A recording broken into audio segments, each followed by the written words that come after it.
श्रीगणेशाय नमः। अथ श्री शिवाष्टोत्तरशतनामस्तोत्रम्।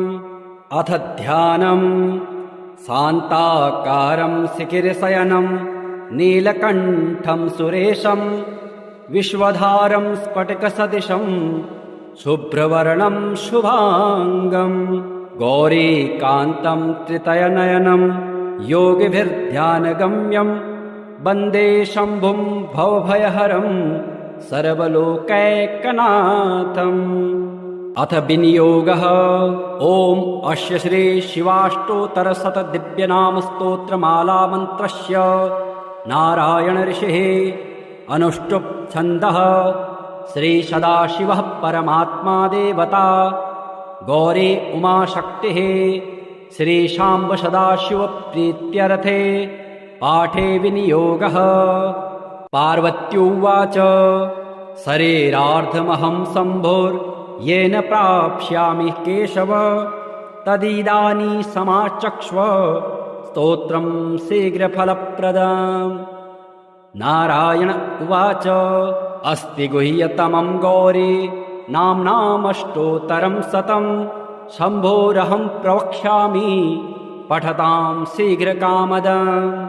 श्रीविष्णुरुवाच ॐ शिवो महेश्वरः शम्भुः पिनाकी शशिशेखरः वामदेवो विरूपाक्षः कपर्दी नीललोहितः शङ्करः शूलपाणिश्च खट्वाङ्गे विष्णुवल्लभः शिपिविष्टोऽम्बिकानाथः श्रीकण्ठो भक्तवत्सलः भवः सर्वस्त्रिलोकेशः शितिकण्ठः शिवाप्रियः उग्रः कपाले कामारे रन्दकासुरसूदनः गङ्गाधरो ललाटाक्षः कालकालः कृपानिधिः भीमः परशुहस्तश्च मृगपाणिर्जटाधरः कैलासवासी कवचे कठोरस्त्रिपुरान्तकः वृषाङ्को वृषभारूढो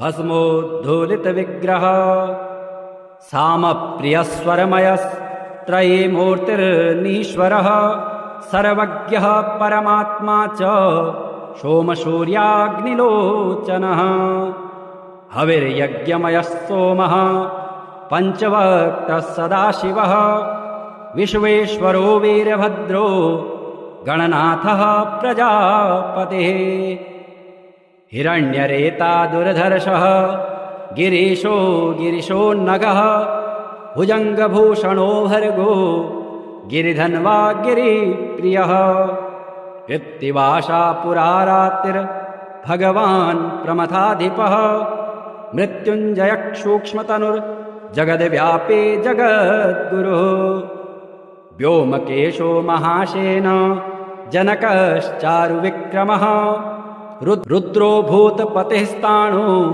रहिर्बुद्ध्यो दिगम्बरः अष्टमूर्तिर्नेकात्मा सात्विकः शुद्धविग्रहः शाश्वतः खण्डपरशु रजः पाशविमोचकः मृडः पशुपतिर्देवो महादेवो व्ययो हरिः पूषादन्तभिद्व्यग्रो दक्षाध्वरहरो हरः भगनेत्रभिद्व्यक्तो सहस्राक्ष सहस्रपात् अपवर्गप्रदोऽनन्तस्तारकः परमेश्वरः विष्णुना कथितं पूर्वं पार्वत्या इष्टसिद्धये शङ्करस्य प्रिया गौरी जप्त्वा शम्भुप्रसादतम् त्रैलोक्यमनवहं देवी वर्षमेकं प्रयत्नतः अवापसा शरीरार्धं प्रसादाच्छूलपाणिनः यस्त्रिसन्ध्यं पठेन्नित्यं नाम्नामष्टोत्तरं शतं शतरुद्रतिरावृत्या यत्फलं लभते नरः तत्फलं प्राप्नुयान्नित्यमेकावृत्त्या न संशयः सकृद्वा नामभिपूज्य कुलकोटिं समुद्धरेत् बिल्वपत्रः प्रशस्तैश्च पुष्पैश्च तुलसीदलः तिलाक्षतेर्यजेध्यस्तु जीवन्मुक्तो न संशयः। नाम्नामेषां पशुपते रेकमेवापवर्गदम् अन्येषां चावशिष्टानां फलं वक्तुं न शक्यते। दृष्ट्वा देवं महाकालं कालिकांगं महाप्रभुं भार्गवः पतितो भूमौ दण्डवत्सुरपूजिते। भार्गव उवाच कलयन्तकालाग्निसमानभाषं चतुर्भुजं कालिकयोपजुष्टं कपलखड्वाङ्गवराभयाढ्यकरं महाकालमनन्तमीडे। नमः परमरूपाय परामलस्वरूपिणे नियतिप्राप्तदेहाय तत्त्वरूपाय ते नमः। नमः परमरूपाय परमार्थैकरूपिणे वियन्मायास्वरूपाय भैरवाय नमोऽस्तुते। ॐ नमः परमेशाय परतत्त्वार्थदर्शिणे वियन्मायाध्यधीशाय धिविचित्राय सम्भवे। त्रिलोकेशाय गूढाय सूक्ष्माया व्यक्तरूपिणे पराकाष्ठादिरूपाय पराय सम्भवे नमः। ॐ नमः कालिकाङ्काय कालाञ्जननिभायते जगत्संहारकर्ते च महाकालाय ते नमः। नम उग्राय देवाय भीमाय भयदायिने महाभयविनाशाय सृष्टिसंहारकारिणे। नमः परापरानन्द स्वरूपाय महात्मने परप्रकाशरूपाय प्रकाशानां प्रकाशिने। ॐ नमो ध्यानगम्याय योगिहृत्पद्मवासिने वेदतन्त्रार्थगम्याय वेदतन्त्रार्थदर्शिने। वेदागमपरामर्श परमानन्ददायिने तन्त्रवेदान्तवेद्याय सम्भवे विभवे नमः। धियां प्रचोदकं यत्तु परमं ज्योतिरुत्तमं तत्प्रेरकाय देवाय परं ज्योतिषे नमः। गुणाश्रयाय देवाय निर्गुणाय कपर्दिने अतिस्थूलाय देवाय यतिसूक्ष्माय ते नमः। त्रिगुणाय त्रिधीशाय शक्ते त्रितयशालिने नमस्त्रिज्योतिषे तुभ्यं त्रयक्षाय च त्रिमूर्तये। समं चतुर्भुजं वन्दे केयूरमुकुटोज्ज्वलं वासुदेवस्य नयनं शङ्करस्य च भूषणम्। एवं ध्यात्वा जपेन्नित्यं शशिनः कवचं शुभं शशिः पातु शिरोदेशं हालं पातु कलानिधिः। चक्षुषी चन्द्रमः पातु श्रुते पातु निशापतिः प्राणं छपाकरः पातु मुखं कुमुदबान्धवः। पातु कण्ठं च मे सोमः स्कन्धे जैवात्रिकस्तथा करौ सुधाकरः पातु वक्षः पातु निशाकरः। हृदयं पातु मे चन्द्रो नाभिं शङ्करभूषणः मध्यं पातु सुरश्रेष्ठः कटिं पातु सुधाकरः। ऊरू तारापतिः पातु मृगाङ्को जानुनी सदा अब्धिजः पातु मे जङ्घे पातु पादौ विदुः सदा। सर्वाण्यानि चाङ्गानि पातु चन्दुखिलं वपुः एतद्धे कवचं दिव्यं भुक्तिमुक्तिप्रदायकम्।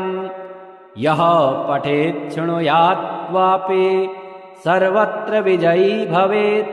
पार्वत्युवाच शरीरार्धमहं शम्भोर्येन प्राप्स्यामि केशव तदिदानीं समाचक्ष्व स्तोत्रं शीघ्रफलप्रदम्। नारायण उवाच अस्ति गुह्यतमं गौरी नाम्नामष्टोत्तरं शतं शम्भोरहं प्रवक्ष्यामि पठतां शीघ्रकामदम्। श्रीविष्णुरुवाच ॐ शिवो महेश्वरः शम्भुः पिनाकी शशिशेखरः वामदेवो विरूपाक्षः कपर्दी नीललोहितः शङ्करः शूलपाणिश्च खट्वाङ्गे विष्णुवल्लभः शिपिविष्टोऽम्बिकानाथः श्रीकण्ठो भक्तवत्सलः भवः सर्वस्त्रिलोकेशः शितिकण्ठः शिवाप्रियः उग्रः कपाले कामारे रन्दकासुरसूदनः गङ्गाधरो ललाटाक्षः कालकालः कृपानिधिः भीमः परशुहस्तश्च मृगपाणिर्जटाधरः कैलासवासी कवचे कठोरस्त्रिपुरान्तकः वृषाङ्को वृषभारूढो भस्मोद्धूलितविग्रहः सामप्रियस्वरमयस्त्रयीमूर्तिर्नीश्वरः सर्वज्ञः परमात्मा च सोमसूर्याग्निलोचनः हविर्यज्ञमयः सोमः पञ्चवक्त्रः सदाशिवः विश्वेश्वरो वीरभद्रो गणनाथः प्रजापतिः हिरण्यरेता दुर्धर्षः गिरीशो गिरिशोन्नगः भुजङ्गभूषणो भर्गो गिरिधन्वा गिरिप्रियः कृत्तिवासा पुरारात्रिर्भगवान् प्रमथाधिपः मृत्युञ्जयः सूक्ष्मतनुर्जगद्व्यापी जगद्गुरुः व्योमकेशो महासेन जनकश्चारुविक्रमः रुद्रो भूतपतिस्ताणो रहिर्बुद्ध्यो दिगम्बरः अष्टमूर्तिर्नेकात्मा सात्विकः शुद्धविग्रहः शाश्वतः खण्डपरशु रजः पाशविमोचकः मृडः पशुपतिर्देवो महादेवो व्ययो हरिः पूषादन्तभिद्व्यग्रो दक्षाध्वरहरो हरः भगनेत्रभिद्व्यक्तो सहस्राक्ष सहस्रपात् अपवर्गप्रदोऽनन्तस्तारकः परमेश्वरः विष्णुना कथितं पूर्वं पार्वत्या इष्टसिद्धये शङ्करस्य प्रिया गौरी जप्त्वा शम्भुप्रसादम् त्रैलोक्यमनवहं देवी वर्षमेकं प्रयत्नतः अवापसा शरीरार्धं प्रसादाच्छूलपाणिनः यस्त्रिसन्ध्यं पठेन्नित्यं नाम्नामष्टोत्तरं शतं शतरुद्रतिरावृत्या यत्फलं लभते नरः तत्फलं प्राप्नुयान्नित्यमेकावृत्या न संशयः सकृद्वा नामभिपूज्य कुलकोटिं समुद्धरेत् बिल्वपत्रः प्रशस्तैश्च पुष्पैश्च तुलसीदलः तिलाक्षतैर्यजेध्यस्तु जीवन्मुक्तो न संशयः नाम्नामेषां पशुपते रेकमेवापवर्गदम् अन्येषां चावशिष्टानां फलं वक्तुं न शक्यते दृष्ट्वा देवं महाकालं कालिकाङ्गं महाप्रभुं भार्गवः पतितो भूमौ दण्डवत्सुरपूजिते भार्गव उवाच कलयन्तकालाग्निसमानभासं चतुर्भुजं कालिकयोपजुष्टं कपलखड्वाङ्गवराभयाढ्यकरं महाकालमनन्तमीडे नमः परमरूपाय परामलस्वरूपिणे नियतिप्राप्तदेहाय तत्त्वरूपाय ते नमः। नमः परमरूपाय परमार्थैकरूपिणे वियन्माया स्वरूपाय भैरवाय नमोऽस्तु ते।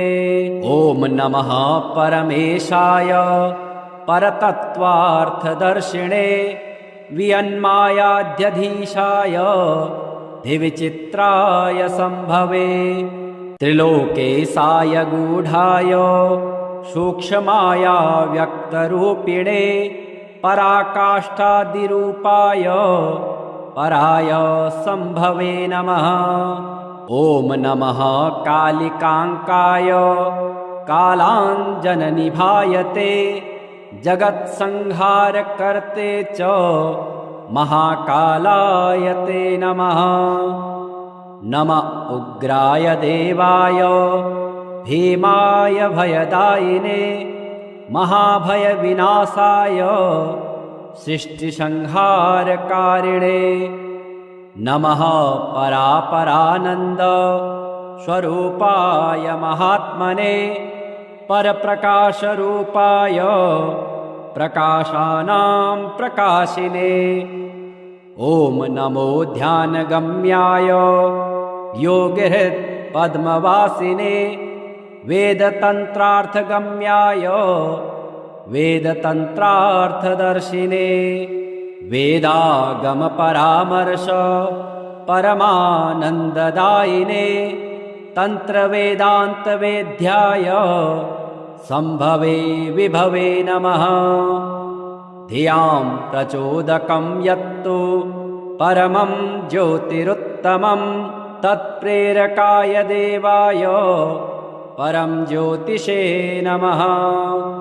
गुणाश्रयाय देवाय निर्गुणाय कपर्दिने अतिस्थूलाय देवाय यतिसूक्ष्माय ते नमः।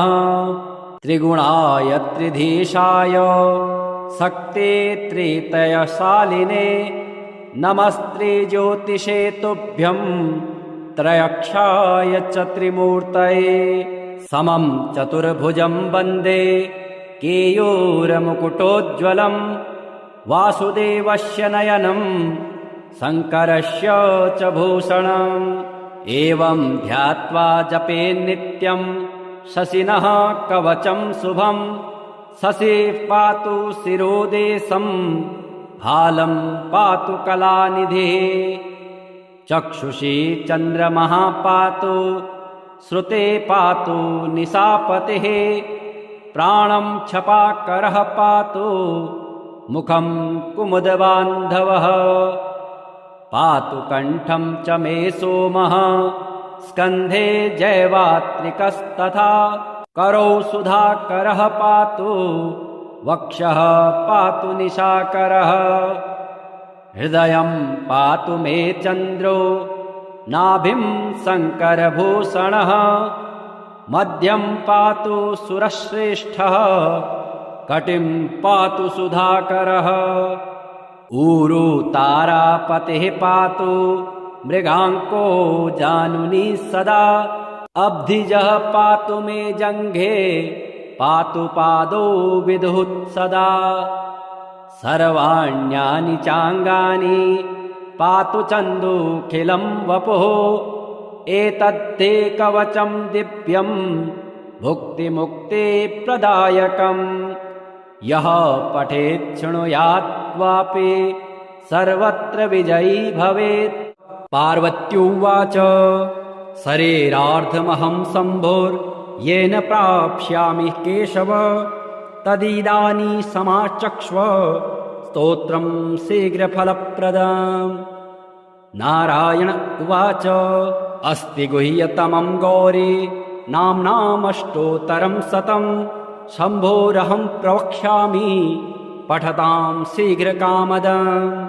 श्रीविष्णुरुवाच ॐ शिवो महेश्वरः शम्भुः पिनाकी शशिशेखरः वामदेवो विरूपाक्षः कपर्दे नीललोहितः शङ्करः शूलपाणिश्च खट्वाङ्गे विष्णुवल्लभः क्षिपिविष्टोऽम्बिकानाथः श्रीकण्ठो भक्तवत्सलः भवः सर्वस्त्रिलोकेशः शितिकण्ठः शिवाप्रियः उग्रः कपाले कामारे रन्दकासुरशोदनः गङ्गाधरो ललाटाक्षः कालकालः कृपानिधिः भीमः परशुहस्तश्च मृगपाणिर्जटाधरः कैलासवासी कवचे कठोरस्त्रिपुरान्तकः वृषाङ्को वृषभारूढो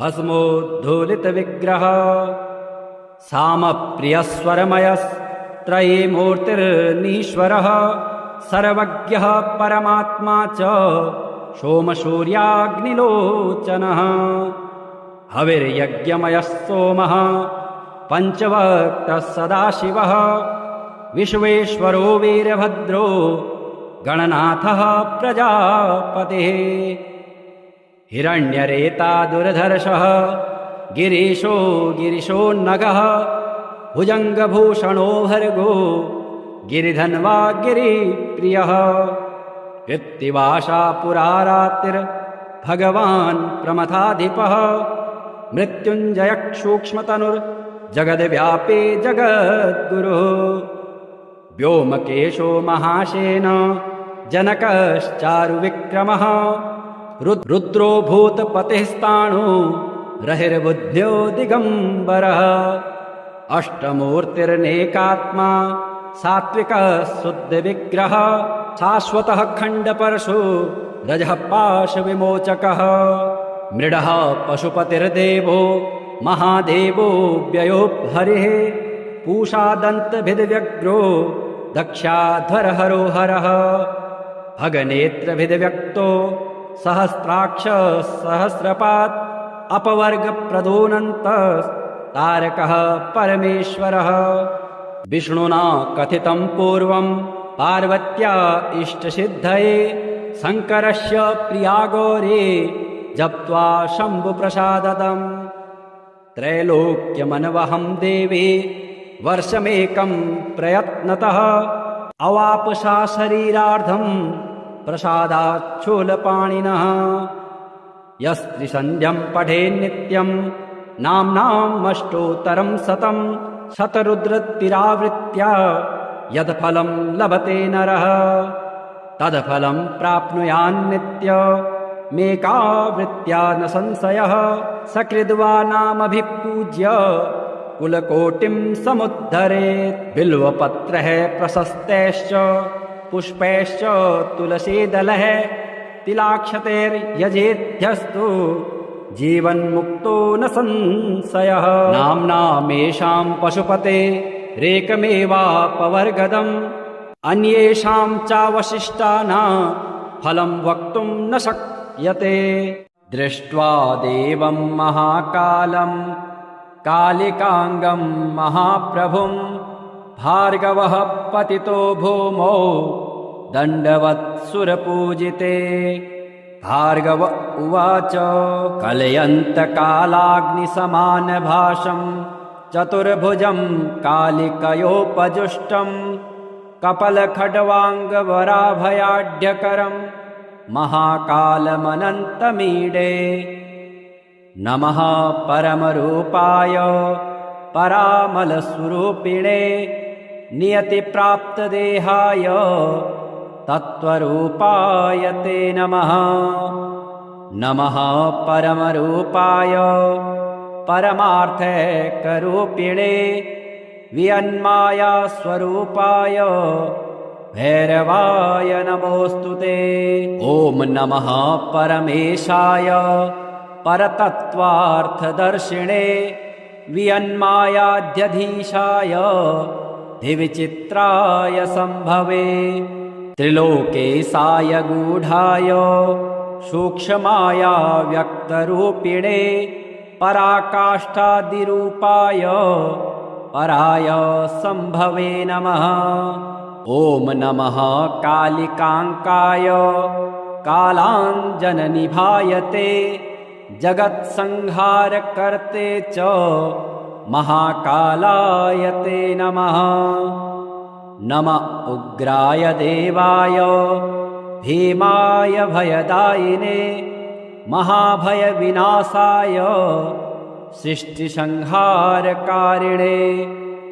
नमः परापरानन्द स्वरूपाय महात्मने परप्रकाशरूपाय प्रकाशानां प्रकाशिने ॐ नमो ध्यानगम्याय योगिहृत् पद्मवासिने वेदतन्त्रार्थगम्याय वेदतन्त्रार्थदर्शिने वेदागमपरामर्श परमानन्ददायिने तन्त्रवेदान्तवेद्याय सम्भवे विभवे नमः धियां प्रचोदकं यत्तु परमं ज्योतिरुत्तमं तत्प्रेरकाय देवाय परं ज्योतिषे नमः गुणाश्रयाय देवाय निर्गुणाय कपर्दिने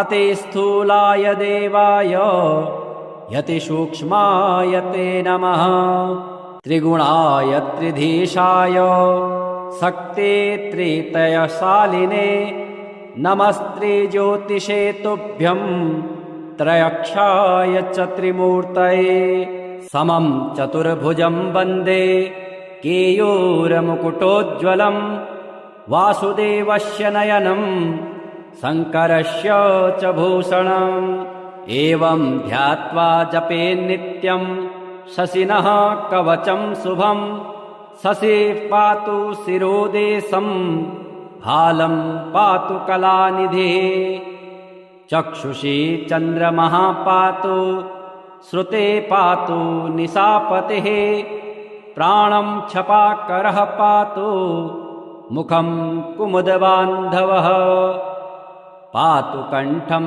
च मे सोमः स्कन्धे जैवात्रिकस्तथा करौ सुधाकरः पातु वक्षः पातु निशाकरः हृदयं पातु मे चन्द्रो नाभिं शङ्करभूषणः मध्यं पातु सुरश्रेष्ठः कटिं पातु सुधाकरः ऊरू तारापतिः पातु मृगाङ्को जानुनी सदा अब्धिजः पातु मे जङ्घे पातु पादौ विदुः सदा सर्वाण्यानि चाङ्गानि पातु चन्दूखिलं वपुः एतद्धे कवचं दिव्यं भुक्तिमुक्तिप्रदायकम् यः पठेत् शृणुयात् वापि सर्वत्र विजयी भवेत्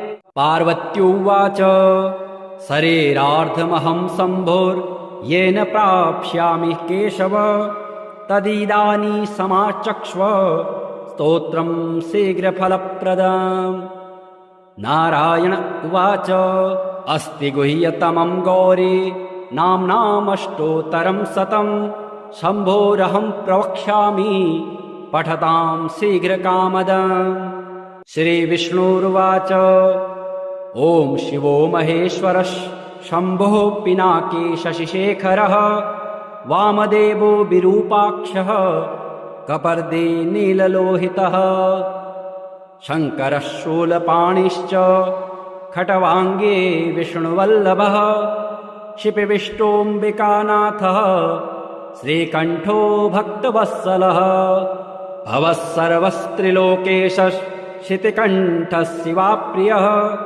उग्रः कपाले कामारे रन्दकासुरसूदनः गङ्गाधरो ललाटाक्षः कालकालः कृपानिधिः भीमः परशुहस्तश्च मृगपाणिर्जटाधरः कैलासवासी कवचे कठोरस्त्रिपुरान्तकः वृषाङ्को वृषभारूढो भस्मोद्धूलितविग्रहः सामप्रियस्वरमयस्त्रयीमूर्तिर्नीश्वरः सर्वज्ञः परमात्मा च सोमसूर्याग्निलोचनः हविर्यज्ञमयः सोमः पञ्चवक्त्रः सदाशिवः विश्वेश्वरो वीरभद्रो गणनाथः प्रजापतिः हिरण्यरेता दुर्धर्षः गिरीशो गिरिशोन्नगः भुजङ्गभूषणो भर्गो गिरिधन्वा गिरिप्रियः इत्तिवासा पुरा रात्रिर्भगवान् प्रमथाधिपः मृत्युञ्जयसूक्ष्मतनुर्जगद्व्यापी जगद्गुरुः व्योमकेशो महासेन जनकश्चारुविक्रमः रुद्रो भूतपतिस्ताणो रहिर्बुद्ध्यो दिगम्बरः अष्टमूर्तिर्नेकात्मा सात्विकः शुद्धविग्रहः शाश्वतः खण्डपरशु रजः पाशविमोचकः मृडः पशुपतिर्देवो महादेवो व्ययो हरिः पूषादन्तभिद्व्यग्रो दक्षाध्वरहरो हरः भगनेत्रभिद्व्यक्तो सहस्राक्ष सहस्रपात् अपवर्गप्रदोऽनन्तस्तारकः परमेश्वरः विष्णुना कथितं पूर्वं पार्वत्या इष्टसिद्धये शङ्करस्य प्रिया गौरी जप्त्वा शम्भुप्रसाददम् त्रैलोक्यमनवहं देवी वर्षमेकं प्रयत्नतः अवापसा शरीरार्धं प्रसादाच्छूलपाणिनः यस्त्रिसन्ध्यं पठेन्नित्यं नाम्नामष्टोत्तरं शतं शतरुद्रतिरावृत्या यत्फलं लभते नरः तत्फलं प्राप्नुयान्नित्यमेकावृत्त्या न संशयः सकृद्वा नामभिपूज्य कुलकोटिं समुद्धरेत् बिल्वपत्रः प्रशस्तैश्च पुष्पैश्च तुलसीदलः तिलाक्षतैर्यजेध्यस्तु जीवन्मुक्तो न संशयः नाम्नामेषां पशुपते रेकमेवापवर्गदम् अन्येषां चावशिष्टानां फलं वक्तुं न शक्यते दृष्ट्वा देवं महाकालं कालिकाङ्गं महाप्रभुं भार्गवः पतितो भूमौ दण्डवत्सुरपूजिते भार्गव उवाच कलयन्तकालाग्निसमानभासं चतुर्भुजं कालिकयोपजुष्टं कपलखड्वाङ्गवराभयाढ्यकरं महाकालमनन्तमीडे नमः परमरूपाय परामलस्वरूपिणे नियतिप्राप्तदेहाय तत्त्वरूपाय ते नमः नमः परमरूपाय परमार्थैकरूपिणे वियन्मायास्वरूपाय भैरवाय नमोऽस्तु ते ॐ नमः परमेशाय परतत्त्वार्थदर्शिणे वियन्मायाध्यधीशाय धिविचित्राय सम्भवे त्रिलोकेशाय गूढाय सूक्ष्माया व्यक्तरूपिणे पराकाष्ठादिरूपाय पराय सम्भवे नमः ॐ नमः कालिकाङ्काय कालाञ्जननिभायते जगत्संहारकर्ते च महाकालाय ते नमः नम उग्राय देवाय भीमाय भयदायिने महाभयविनाशाय सृष्टिसंहारकारिणे नमः परापरानन्द स्वरूपाय महात्मने परप्रकाशरूपाय प्रकाशानां प्रकाशिने ॐ नमो ध्यानगम्याय योगिहृत्पद्मवासिने वेदतन्त्रार्थगम्याय वेदतन्त्रार्थदर्शिने वेदागमपरामर्श परमानन्ददायिने तन्त्रवेदान्तवेद्याय सम्भवे विभवे नमः धियां प्रचोदकं यत्तु परमं ज्योतिरुत्तमं तत्प्रेरकाय देवाय परं ज्योतिषे नमः। गुणाश्रयाय देवाय निर्गुणाय कपर्दिने अतिस्थूलाय देवाय यतिसूक्ष्माय ते नमः।